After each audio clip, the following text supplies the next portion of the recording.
में आप किसी हुकूमत को तब्दील नहीं कर सकते। अगर आप कुछ कर सकते हैं तो अपने वोटों से अपने नुमाइंदों को कामयाब और कामरान कर सकते हैं। अगर आपके दरमियान में आकर कोई मुसलमान कहेगा कि नहीं नहीं ओवैसी की बात का भरोसा मत करो, हम सरकार को तब्दील करेंगे, तो उनसे पूछो आप कि कैसे 2 मरतबा बीजेपी पूरे भारत में हुकूमत बनाती है, क्या इसके जिम्मेदार मुसलमान है?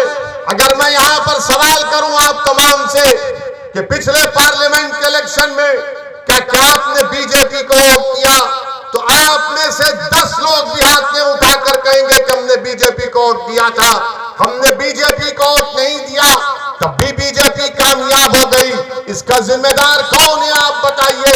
इसका जिम्मेदार राष्ट्रवादी कांग्रेस है, इसका जिम्मेदार कांग्रेस है, इसका जिम्मेदार वो तमाम सेकुलर पार्टियां हैं जो मुसलमानों को धोखा देती हैं और इलेक्शन के वक्त आकर मुसलमानों से कहती हैं, डराती हैं और कहती है हमको वोट दो, हम बीजेपी को रोक पाएंगे। ऐसा कभी नहीं हुआ और ना कभी होगा, मेरी इस बात को याद रख लो आप। मैं आपको डराने के लिए नहीं कह रहा हूं, बल्कि सच्चाई को बयान कर रहा हूं। मैं उत्तर प्रदेश में 150 तकरीर किया, हर तकरीर में यही बात कहता था कि उत्तर प्रदेश के मुसलमानों, तुम बीजेपी की हुकूमत को बनाने से रोक नहीं पाओगे, तुम अखिलेश को वोट दोगे तो तुम्हारा वोट जाहिर हो जाएगा।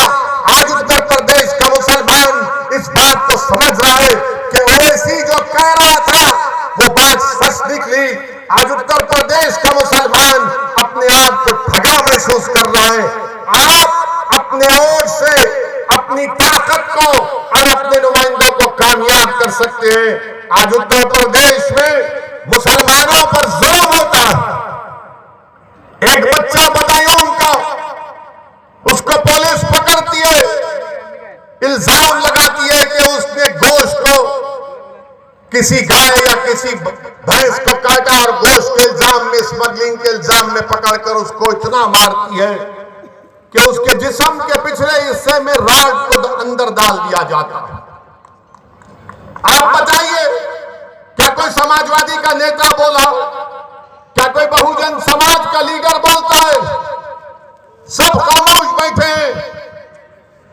हम बयान देते हैं, मीडिया में बोलते हैं, मजलिस के जिम्मेदार उस गरीब के घर को जाते हैं तो वहां के मजलिस के जिम्मेदारों ने मुझे फोन कर कहा कि सऊद्दीन ओवैसी साहब, जिस बच्चे पर जुल्म और बर्बरियत की गई उसका बाप इतना गरीब है कि वो खबर खोद कर अपनी जिंदगियों को गुजारता है, अपने घर को चलाता है। उस पर जुल्म हुआ मगर कोई आवाज नहीं उठाएगा।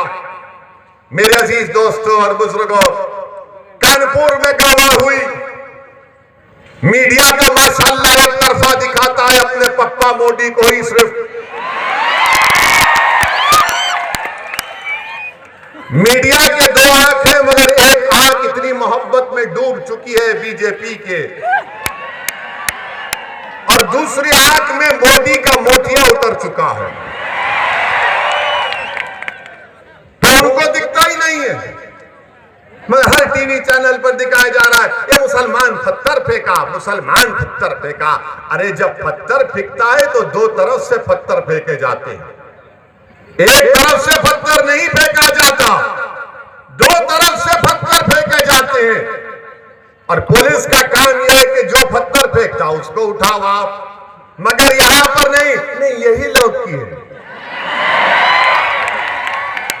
यही किए, यही पत्थर फेंके, पेट्रोल बम बनाए, व्हाट्सएप ग्रुप बनाए। याद रखो, ये कहानी बहुत पुरानी हो चुकी है, इस कहानी को बदलो।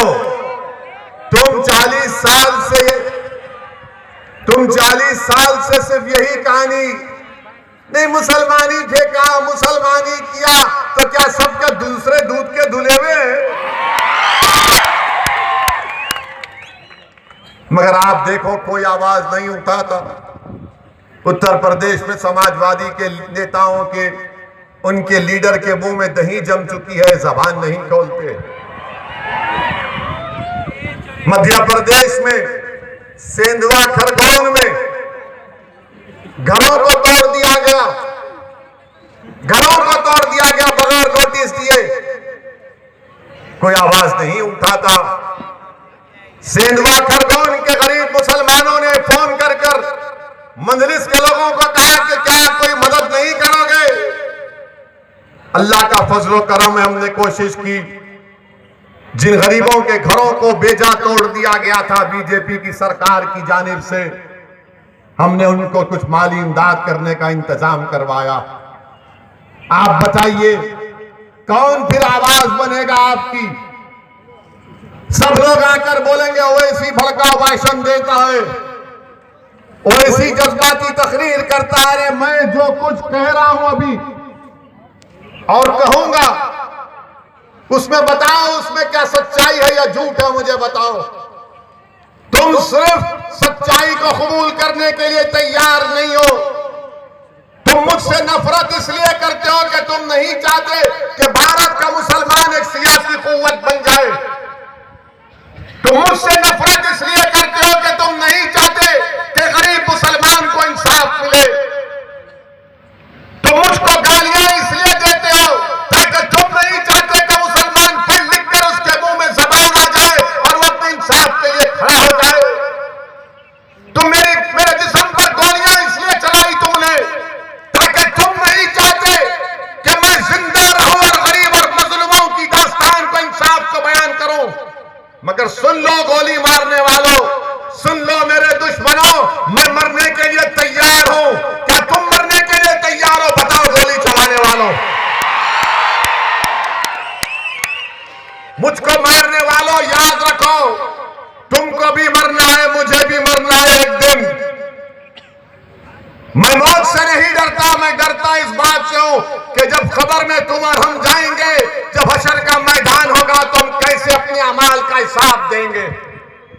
मौत तो सबको आने वाली है, कोई दुनिया में जिंदा नहीं रहेगा। जो आया वो जाएगा, जो दुनिया में आया वो जाएगा, मगर कौन जाएगा?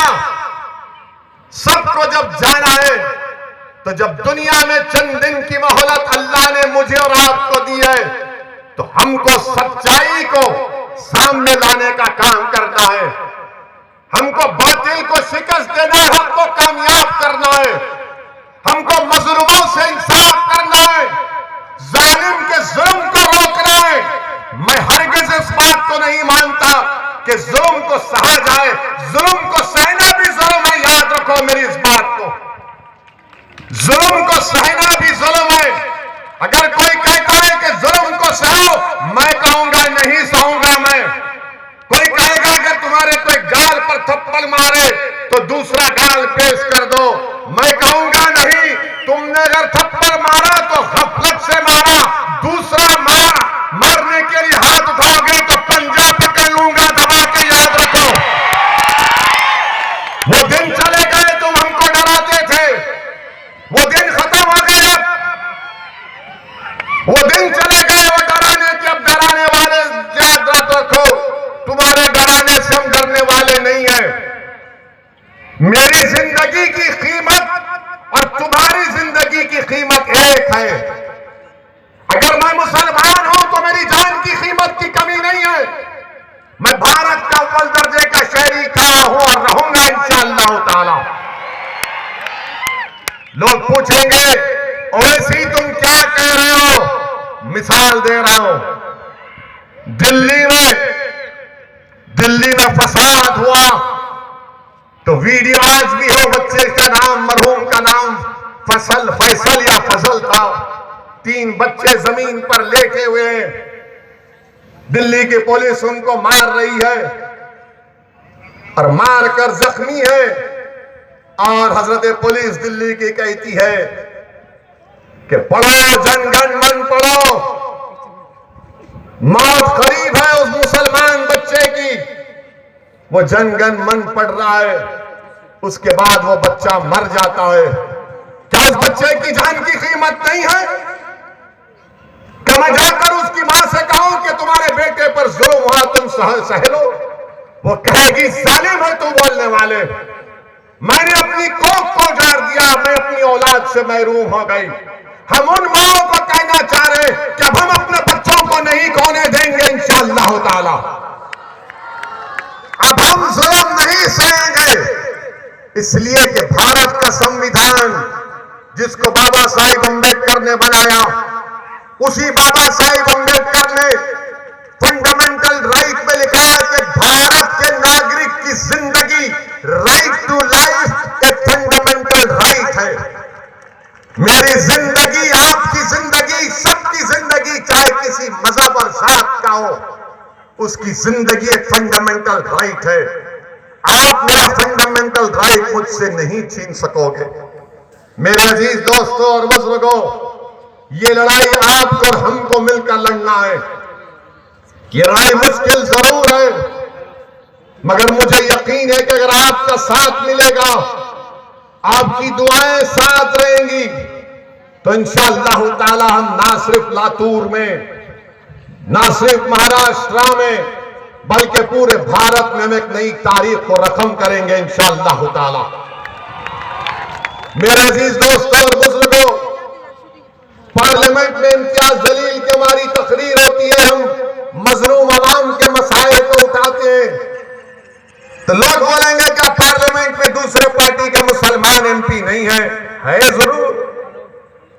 मगर जब इम्तियाज जलील और असदुद्दीन ओवैसी की तकरीर की बारी आती है, तो दूसरी पार्टी के मुसलमान आकर बैठकर बोलते हैं, कब बोलोगे, क्या टाइम पे शुरू होगा। और सब हम जब बोलते हैं कि आप बोलो, तो बोले हमारी पार्टी बोलने नहीं देती हमको, ओवैसी साहब हमारी पार्टी हमको बोलने नहीं देती, इसीलिए हम बैठकर आपकी तकरीर को सुनते हैं। मेरे अजीज दोस्तों और बुजुर्गों, मैं यहां पर आया हूं तो लातूर में आपको लीडर बनाने के लिए आया हूं। मैं भारत के जिस कोने में जाता हूं, वहां पर कहता हूं कि आपको नेता बनना है, आपको कायद बनना है, आपको क़यादत करना है। और क़यादत किसी घर का या खानदान का हिस्सा नहीं रहेगा।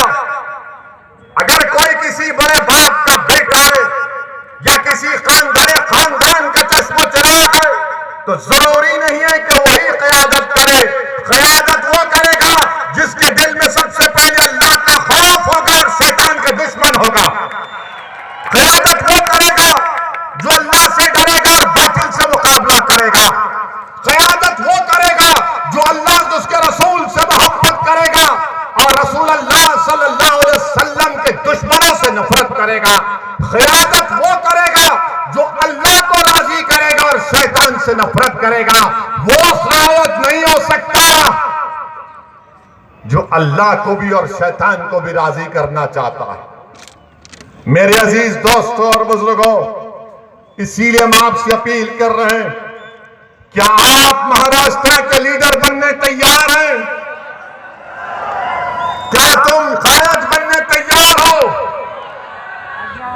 जो कोई लीडर बनना चाहता है हाथ उठाओ पूरा। बस यही मेरी जिंदगी का सरमाया होगा।